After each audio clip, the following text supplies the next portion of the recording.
Hello મિત્રો, આજે આપણે 11 જીવ વિજ્ઞાન પ્રકરણ નંબર 14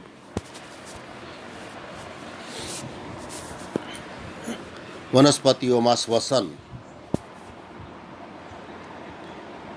એમાં ખૂબ મહત્વનો પ્રશ્ન આજે શીખીશું, જે 4 માર્કમાં પૂછાય છે. એ છે શ્વસનનો પ્રથમ તબક્કો.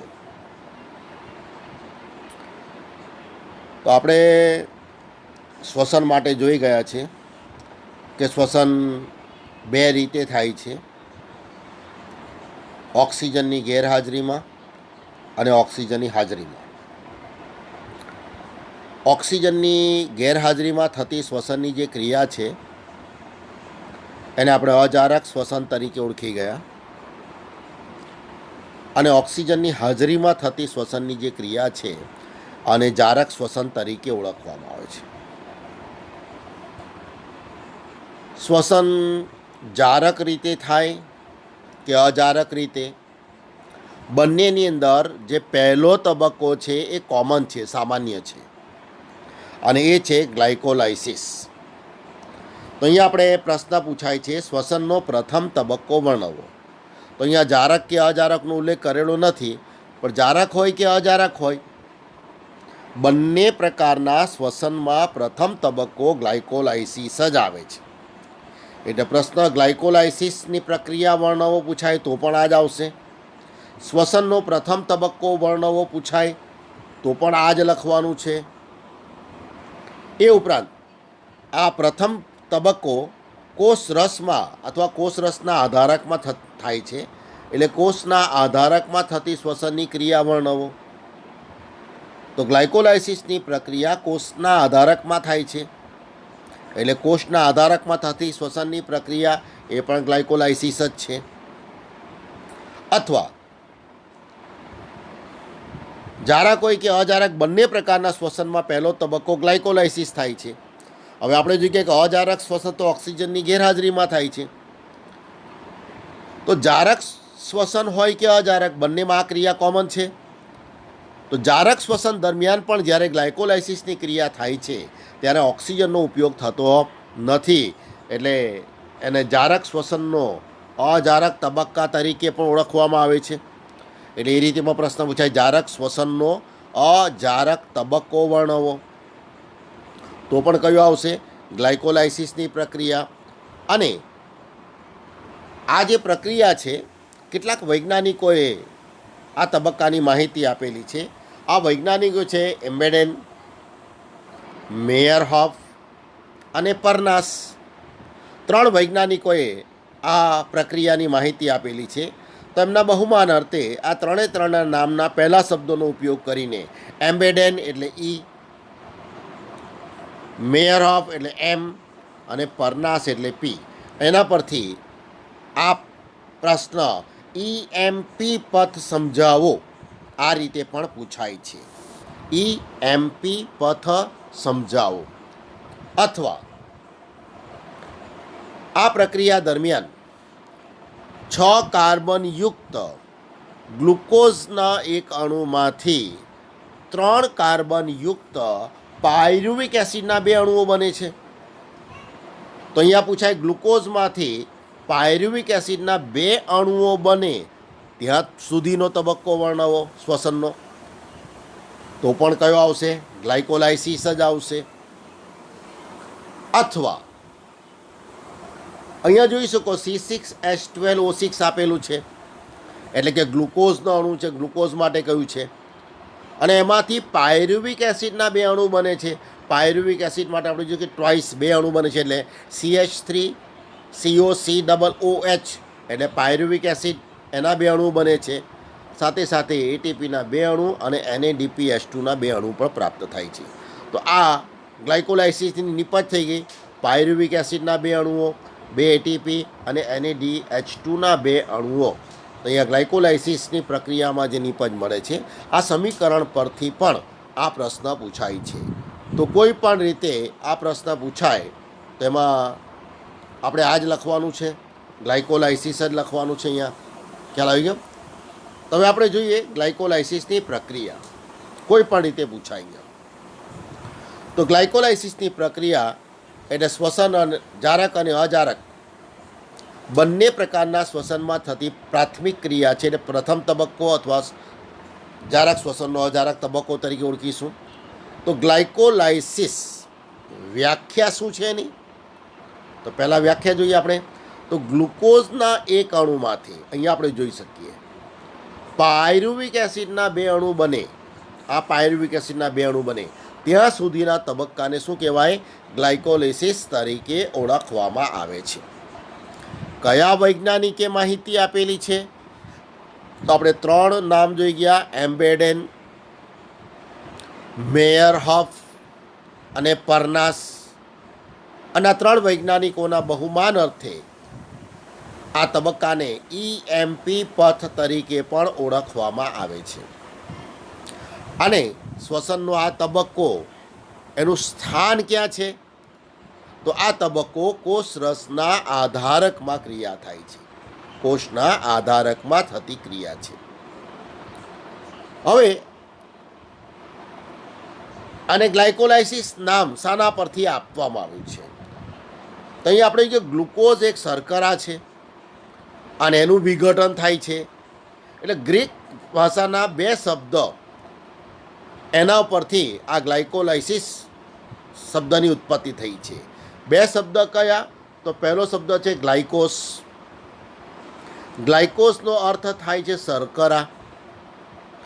તો અહીંયા આપણે ગ્લુકોઝ એક હેક્ઝો શર્કરા જોઈ ગયા અને એનું પાયરુવિક એસિડના 2 અણુમાં વિઘટન થાય છે.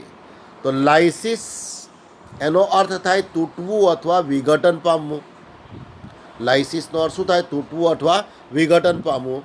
તો અહીંયા શર્કરાનું વિઘટન થાય છે.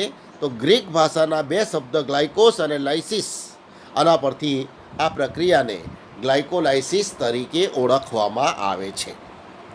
તો એની ઓળખ થઈ ગઈ અહીંયા. હવે આપણે જોઈએ આ ગ્લાયકોલાઇસિસની જે પ્રક્રિયા છે એ 2 તબક્કામાં થાય છે. પહેલા તબક્કામાં એટીપી વપરાય છે, એટલે કે એટીપીનો ઉપયોગ થાય છે. એટલે એ તબક્કાને ફોસ્ફોરીકરણ અથવા ફોસ્ફોરાયલેશન તરીકે ઓળખવામાં આવે છે. તો કયો તબક્કો ફોસ્ફોરીકરણનો છે? તો અહીંયા આપણે જોઈએ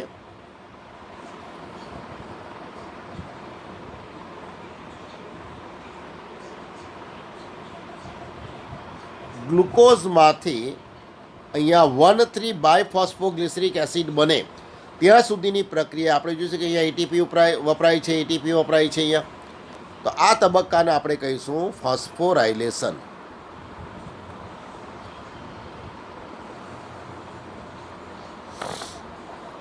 શું કહીશું આપણે એને? ફોસ્ફોરાયલેશન, અથવા બીજા શબ્દમાં એને ફોસ્ફોરીકરણ તરીકે ઓળખવામાં આવે છે. તો આ ફોસ્ફોરીકરણ તબક્કા દરમિયાન આપણે જોઈ ગયા કે 2 એટીપી વપરાય છે. આ પહેલો એટીપી વપરાય છે અને આ બીજો એટીપી વપરાય છે. તો ફોસ્ફોરીકરણ તબક્કા દરમિયાન 2 એટીપીના અણુઓ વપરાય છે, એનો ઉપયોગ થાય છે. અને આગળ જોઈએ આપણે તો 1,3-બાયપીજીએથી લઈને પાયરુવિક એસિડના 2 અણુઓ બને ત્યાં સુધી આપણે જોઈએ કે એટીપી પાછા મળે છે. અહીંયા એક એટીપી મળે છે, અહીંયા એક એટીપી મળે છે. અને આ તબક્કો 2 વાર થાય છે. દરેકમાં ગુણ્યા 2 આપેલા છે, જોઈ લો. આ તબક્કો કેટલી વાર થાય છે? 2 વાર થાય છે. એટલે આ એટીપી, અહીંયા 2 એટીપી મળી ગયા, અહીંયા પણ 2 વાર તબક્કા થાય એટલે 2 એટીપી મળી ગયા. તો આ રીતે 4 એટીપી પાછા મળે છે. તો 1,3-બાયફોસ્ફોગ્લિસરિક એસિડથી પાયરુવિક એસિડ બને ત્યાં સુધીની પ્રક્રિયા દરમિયાન એટીપીના અણુઓ પાછા મળે છે. એટલે આ તબક્કાને કહેવાય ડી-ફોસ્ફોરાયલેશન. ડી-ફોસ્ફોરાયલેશન અથવા એને વિફોસ્ફોરીકરણ તરીકે પણ ઓળખવામાં આવે છે. તો આ રીતે આપણે જોઈએ તો આ પ્રક્રિયા ગ્લાયકોલાઇસિસની પ્રક્રિયાના 2 તબક્કા કયા થઈ ગયા? ફોસ્ફોરીકરણ, કે જેમાં એટીપીના અણુઓ વપરાય છે, અને વિફોસ્ફોરીકરણ અથવા ડીફોસ્ફોરાયલેશન, કે જેમાં એટીપીના અણુઓ પાછા મળે છે. તો 1 માર્કમાં પ્રશ્ન પૂછી શકાય ગ્લાયકોલાઇસિસમાં ક્યાંથી ક્યાં સુધીનો તબક્કો ફોસ્ફોરીકરણ અથવા ફોસ્ફોરાઇલેશનનો છે? તો ગ્લુકોઝમાંથી 1,3-બાયફોસ્ફોગ્લિસરિક એસિડ બને ત્યાં સુધીની પ્રક્રિયા અથવા તબક્કો ફોસ્ફોરીકરણનો છે. અને ક્યાંથી ક્યાં સુધીનો તબક્કો ડીફોસ્ફોરાઇલેશનનો છે અથવા વિફોસ્ફોરીકરણનો છે? તો 1,3-બાયફોસ્ફોગ્લિસરિક એસિડમાંથી પાયરુવિક એસિડ બને ત્યાં સુધીની પ્રક્રિયા તબક્કો વિફોસ્ફોરીકરણ અથવા ડીફોસ્ફોરાઇલેશનનો છે. તો પહેલા તબક્કાને કેમ ફોસ્ફોરીકરણ કહેવાય? તેમાં એટીપી નાણું વપરાય છે. બીજા તબક્કાને કેમ ડીફોસ્ફોરાઇલેશન કહેવાય? તેમાં એટીપી નાણું પાછા મળે છે. ફોસ્ફોરીકરણ તબક્કા દરમિયાન કેટલા એટીપી નાણુઓ વપરાય છે?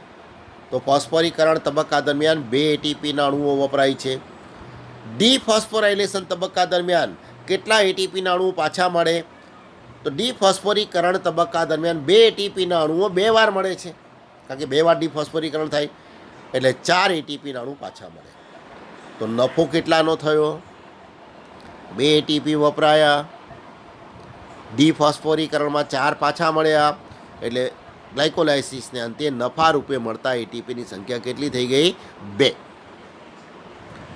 તો આ રીતે ગ્લાયકોલાઇસિસની સમગ્ર પ્રક્રિયા 4 માર્કમાં પૂછી શકાય. અને કોઈ પણ એક તબક્કો ફોસ્ફોરીકરણ તબક્કો વર્ણવો, ડીફોસ્ફોરીકરણ તબક્કો વર્ણવો તો 2 માર્કમાં પૂછાય. ખ્યાલ આવી ગયો અહીંયા? તો હવે આપણે પ્રક્રિયા ક્રમ મુજબ જોઈએ. પહેલાં ફોસ્ફોરીકરણ તબક્કો જોઈએ. તો વનસ્પતિઓમાં જે ગ્લુકોઝ મળે છે એ સુક્રોઝમાંથી પ્રાપ્ત થાય છે. કોનામાંથી પ્રાપ્ત થાય? સુક્રોઝમાંથી. અને આપણે જોઈ ગયા વૈજ્ઞાનિક કયા છે? એમ્બેડેન, મેયરહોફ અને પરનાસ. એના પરથી ઈએમપી પદ તરીકે ઓળખવામાં આવે છે. બરાબર છે? કોષ રસમાં એટલે કોષના આધારકમાં પ્રક્રિયા થાય છે. પાયરુવિક એસિડના 2 અણુઓમાં ફેરવાય છે. આપણે જોઈ ગયા છે અહીંયા. જો અજારક શ્વસન હોય તેમાં માત્ર ગ્લાયકોલાઇસિસ જ થાય. બરાબર છે? અને એમાં જારક શ્વસનમાં જોવા મળતો બીજા તબક્કા જોવા મળતા નથી. તો અહીંયા પ્રકાશ સંશ્લેષણની આપણે જે અંતિમ નિપજ જે ગ્લુકોઝ છે એ સ્ટાર્ચ સ્વરૂપમાં સંગ્રહાય છે. સ્ટાર્ચનું પાચન થાય એટલે સુક્રોઝ મળે, એટલે કાર્બોદિત છે. અને સ્ટાર્ચ સુક્રોઝમાં ગ્લુકોઝ વત્તા ફ્રુક્ટોઝ છે. આ બંને મોનોસેકેરાઇડ સરળતાથી ગ્લાયકોલાઇટિક ચક્રમાં પ્રવેશે છે. હવે આપણે જોઈએ તબક્કો નંબર 1. તો ગ્લુકોઝ જે નિષ્ક્રિય સંયોજન સ્વરૂપમાં છે, એટીપીમાંથી શક્તિ પ્રાપ્ત કરી એનું સક્રિય ગ્લુકોઝ 6 ફોસ્ફેટમાં રૂપાંતર થાય છે. કેવી રીતે? તો અહીંયા એક એટીપીનો ઉપયોગ થાય છે. એટીપી એનું વિઘટન થાય એટલે એમાં એડીપી પ્લસ ફોસ્ફેટ દૂર થાય અને આ બંધ એમાં સંચિત શક્તિ આ પ્રક્રિયા માટે વપરાય છે. અને આ દૂર થયેલો ફોસ્ફેટ ગ્લુકોઝમાં જોઈ ગયા ગ્લુકોઝ 6 કાર્બનયુક્ત શર્કરા છે, તો ગ્લુકોઝના 6થા ક્રમના કાર્બન સાથે જોડાય છે, એટલે ગ્લુકોઝ 6 ફોસ્ફેટ સંયોજન બને છે. અને આ પ્રક્રિયા એના માટે જવાબદાર ઉત્સેચક જે છે એ છે હેક્ઝોકાઇનેઝ. કયો ઉત્સેચક છે? હેક્ઝોકાઇનેઝ. તો અહીંયા આપણે જોઈએ ગ્લુકોઝ તેમજ ફ્રુક્ટોઝ બંને હેક્ઝોકાઇનેઝ ઉત્સેચક દ્વારા ફોસ્ફોરાઇલેશન પામીને ફ્રુક્ટોઝ 6 ફોસ્ફેટ બનાવે છે.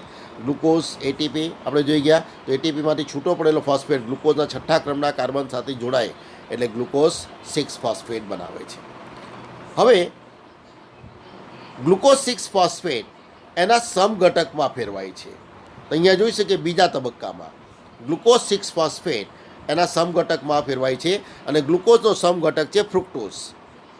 તો સમઘટકમાં ફેરવવા માટે અહીંયા ઉત્સેચક છે આઇસોમરેઝ.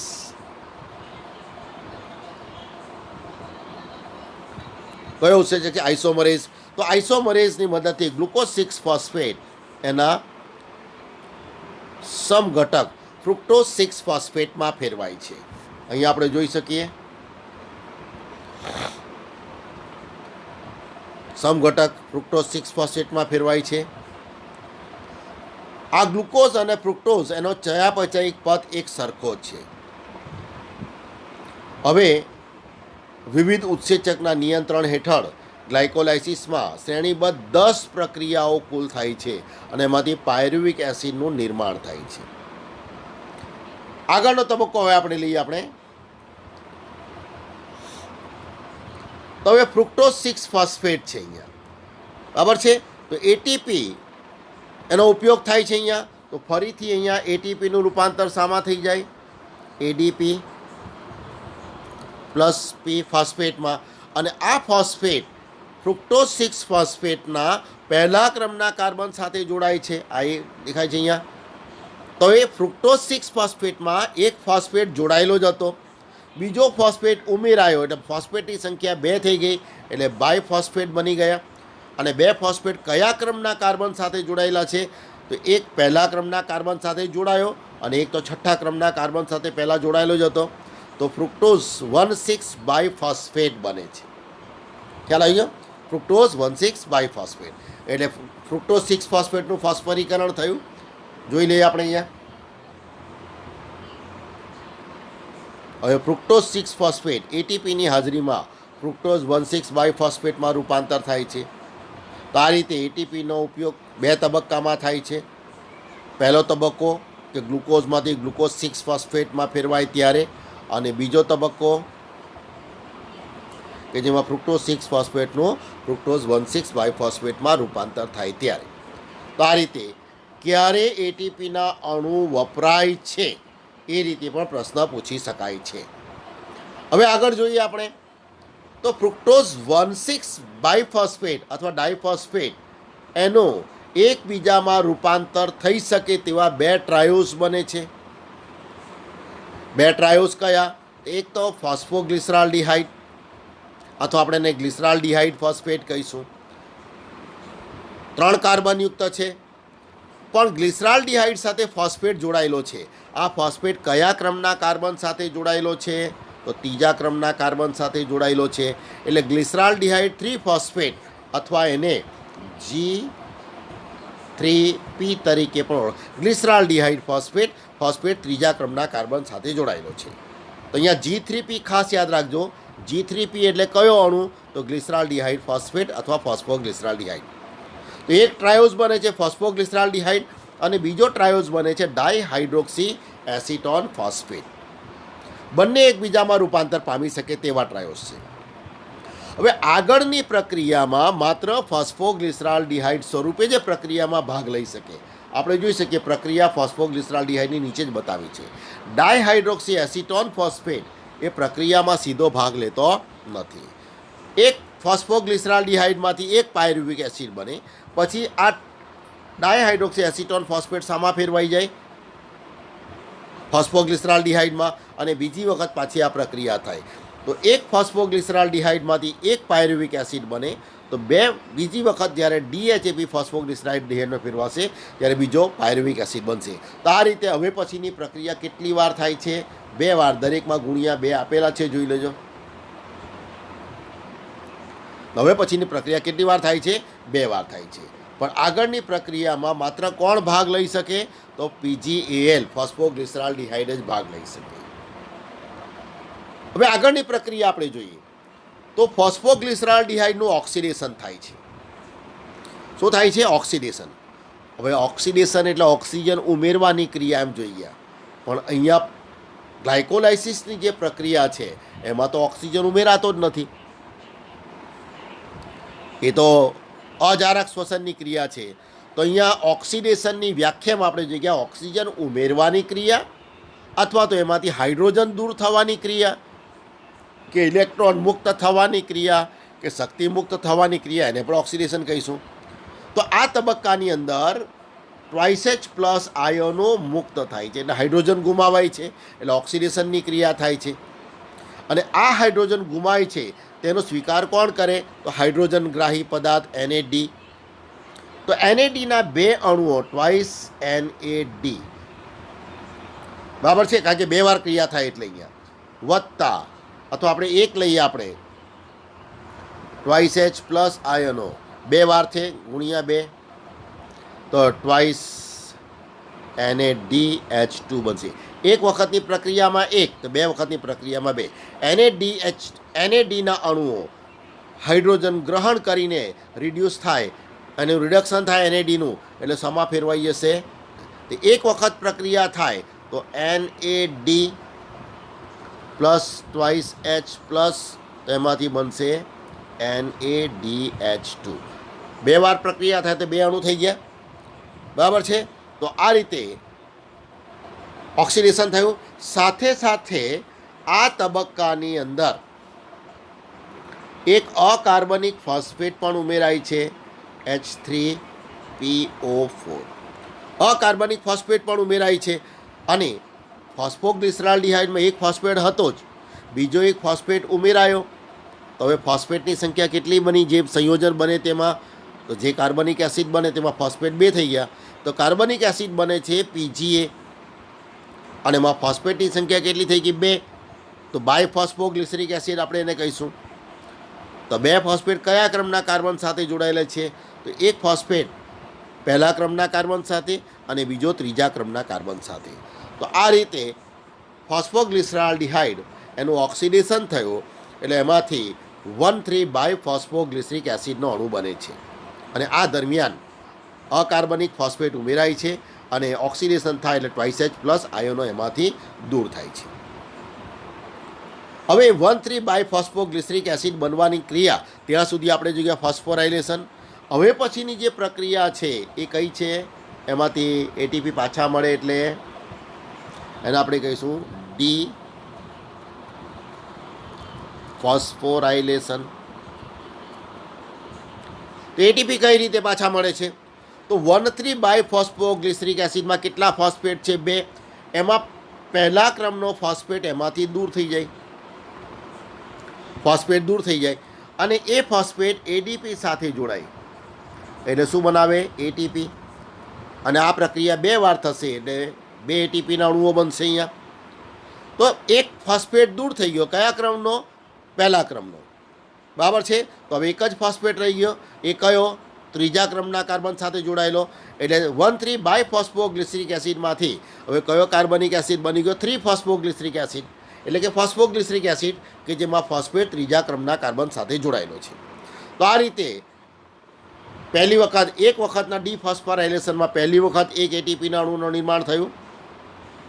હવે 3 ફોસ્ફોગ્લિસરિક એસિડ એના સમઘટક 2 ફોસ્ફોગ્લિસરિક એસિડમાં ફેરવાઈ જાય એટલે કે ફોસ્ફેટ જે ત્રીજા ક્રમના કાર્બન સાથે જોડાયેલો છે એ બીજા ક્રમના કાર્બન સાથે જોડાઈ જાય એટલે 2 ફોસ્ફોગ્લિસરિક એસિડ બની ગયું.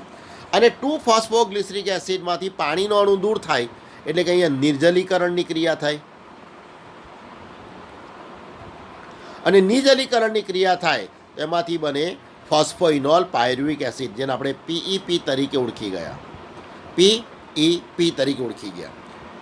અને ફોસ્ફોઇનોલ પાયરુવિક એસિડમાંથી હવે પાછો એક ફોસ્ફેટ દૂર થાય એટલે પાછું વિફોસ્ફરીકરણ થયું, છૂટો પડેલો ફોસ્ફેટ પાછો એડીપી સાથે જોડાઈ ગયો એટલે બનાવશે એટીપી. તો આ રીતે બીજા એક એટીપીના અણુનું નિર્માણ થયું. એક એટીપી અહીંયા બની ગયું, એક એટીપી અહીંયા બની ગયું, બે એટીપી બની ગયા અને ફોસ્ફોઇનોલ પાયરુવિક એસિડ સામા ફેરવાઈ ગયું પાયરુવિક એસિડ. તો આ પ્રક્રિયા એક 1,3 બાયફોસ્ફોગ્લિસરિક એસિડમાંથી એક પાયરુવિક બને એ દરમિયાન બે એટીપી બની ગયા. હવે DHAP બીજો ટ્રાયોઝ એ પાછો PGLમાં ફેરવાશે તો આ પ્રક્રિયા પાછી થશે એટલે બે વાર આ પ્રક્રિયા થાય તો એટીપીના કેટલા અણુ બને? ગુણ્યા 2 એટલે 4 એટીપી મળે. તો આ રીતે ગ્લુકોઝ જે 6 કાર્બનયુક્ત છે એમાંથી 3 કાર્બનયુક્ત પાયરુવિક એસિડના 2 અણુ બની ગયા. તો હવે ગ્લાયકોલાઇસિસની નિપજ તરીકે શું મળ્યું? તો પાયરુવિક એસિડના 2 અણુઓ 3 કાર્બનયુક્ત. હવે એટીપી કેટલા મળે છે જોઈએ આપણે. તો ફોસ્ફોરાઇલેશન તબક્કા દરમિયાન આપણે જોઈએ કે 2 એટીપીના અણુ વપરાય છે અને ડીફોસ્ફોરાઇલેશન તબક્કા દરમિયાન 2 એટીપીના અણુઓ 2 વાર બને એટલે 4 એટીપીના અણુઓનું નિર્માણ પામે છે. તો આ રીતે 2 એટીપી વપરાય છે, 4 એટીપી ડીફોસ્ફોરાઇલેશન દરમિયાન પાછા મળે એટલે ગ્લાયકોલાઇસિસને અંતે નફા રૂપે 2 એટીપી પ્રાપ્ત થાય છે. તો ગ્લાયકોલાઇસિસની નિપજમાં આપણે એક તો જોઈએ 3 કાર્બનયુક્ત પાયરુવિક એસિડના 2 અણુ બને છે વત્તા નફા રૂપે એટીપીના 2 અણુ મળી ગયા અને સાથે સાથે ઓક્સિડેશન થાય છે જ્યારે ફોસ્ફોગ્લિસરાલ્ડિહાઇડનું, ત્યારે એને DH2ના પણ 2 અણુ મળે છે. તો ગ્લાયકોલાઇસિસની નિપજ 3 થઈ ગઈ. 3 કાર્બનયુક્ત પાયરુવિક એસિડના 2 અણુઓ, બીજું નફારૂપે 2 ATP અને ત્રીજું NaDH2ના 2 અણુઓ. તો આ રીતે જારક કે અજારક બંને પ્રકારના શ્વસનમાં આ ક્રિયા પહેલી થાય છે. આપણે જોઈ શકીએ અહીંયા 2 NaDH2 અણુ બને છે. અકાર્બનિક ફોસ્ફેટ એટલે H3PO4 ઉમેરાય છે એમાં, બરાબર છે. બાય PGAનું 3-ફોસ્ફોગ્લિસિકમાં પરિવર્તન થાય છે. ઉર્જા ત્યાગી ક્રિયા છે, ઉર્જા મુક્ત થાય છે. ATPના અણુના સંશ્લેષણમાં ઉપયોગ થાય છે. ત્યારબાદ ફોસ્ફોઇનોલ પાયરુવિક એસિડનું પાયરુવિક એસિડમાં રૂપાંતર થાય, એ દરમિયાન ATPનું નિર્માણ થાય છે, બરાબર છે. તો આ રીતે પાયરુવિક એસિડ એ ગ્લાયકોલાઇસિસની મુખ્ય નિપજ છે, બરાબર છે. તો હવે આગળ આ પાયરુવિક એસિડ બને એ તો જારક શ્વસનમાં પણ બને, અજારક શ્વસનમાં પણ બને. હવે પાયરુવિક એસિડનું ચયાપચય આગળ કેવી રીતે થાય છે? તો આગળની પ્રક્રિયા અજારક શ્વસનમાં પણ થઈ શકે, આગળની પ્રક્રિયા જારક શ્વસનમાં પણ થઈ શકે. જો અજારક શ્વસન થતું હોય તો એમાં પછી ક્રેબ્સ ચક્ર અને ઓક્સિડેટિવ ફોસ્ફરીકરણ જેવી ક્રિયા થતી નથી. તો પાયરુવિક એસિડના અણુનું અપૂર્ણ દહન થાય એટલે એમાંથી કાં તો લેક્ટિક એસિડ બને અથવા ઇથાઇલ આલ્કોહોલ બને. તો ક્યારે ઇથાઇલ આલ્કોહોલ બને, ક્યારે લેક્ટિક એસિડ બને? તો વનસ્પતિ એટલે કે યીસ્ટમાં દાખલા તરીકે હોય વનસ્પતિજન્ય માધ્યમમાં, તેમાં ઇથાઇલ આલ્કોહોલ બને છે. પણ પ્રાણીઓ હોય તેમાં CO2 એમાં દૂર થતો નથી, એટલે ઇથાઇલ આલ્કોહોલને બદલે એમાં લેક્ટિક એસિડ બને છે. એટલે પ્રાણીઓમાં જો અજારક શ્વસન બીજો તબક્કો હોય તેમાં લેક્ટિક એસિડ બને, અને વનસ્પતિજન્ય માધ્યમ હોય તેમાં ઇથાઇલ આલ્કોહોલના 2 અણુ બને છે. અથવા જો ઓક્સિજનની હાજરીમાં ક્રિયા થતી હોય તો પાયરુવિક એસિડનું આગળ ઓક્સિજનની હાજરીમાં સંપૂર્ણ દહન થાય, એટલે જારક શ્વસન આ પ્રક્રિયામાં ભાગ લે છે અહીંયા.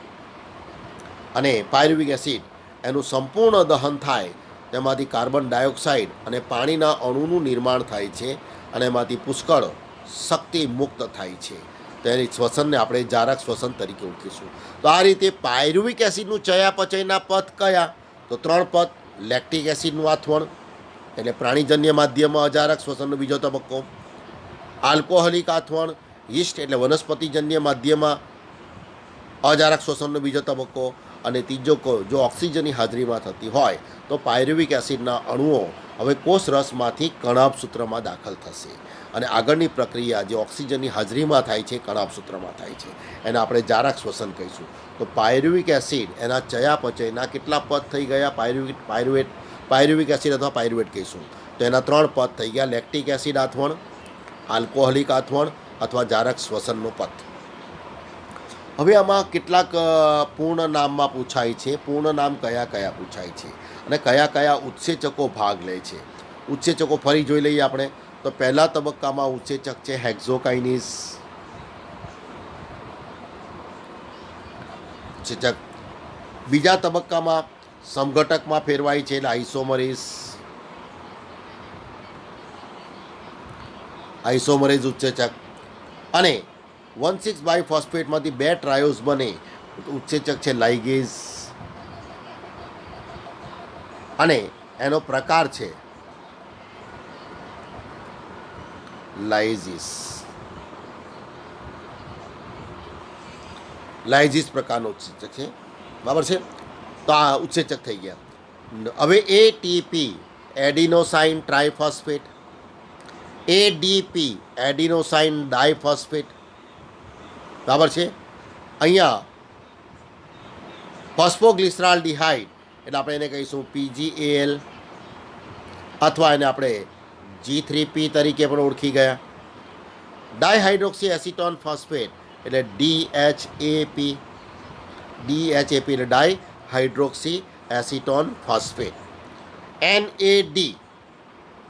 NAD નિકોટિનેમાઇડ,